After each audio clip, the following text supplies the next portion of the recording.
国际消息，咱要先来关心的是土耳其伊斯坦堡的市长伊马莫鲁，3月19的时阵，互人以贪污甲支持恐怖活动的罪名甲抓去。即马各地是发起10多年来上大规模的示威，即马已经持续超过1礼拜啊。反对派是来呼吁支持者来抵制亲政府的企业。总统埃尔多安表示讲，这伊马莫鲁咧是有影有贪污，而且嘛来批评反对派的行为。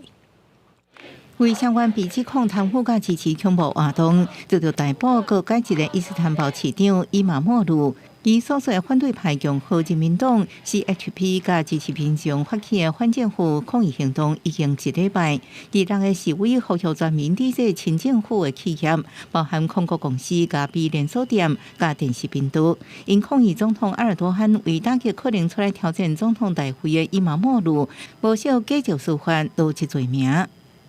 Bütün Türk halkı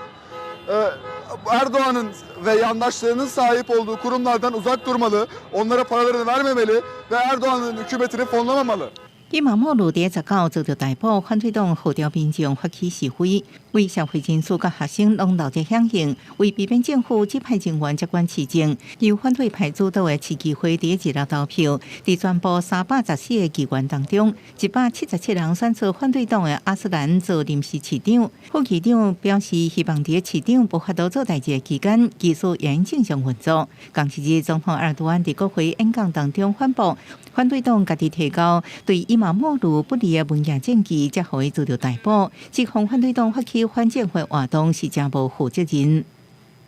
Sorumsuz boykot çağrılarıyla tüccarın işiyle oynayan, işçinin ekmeğiyle oynayan,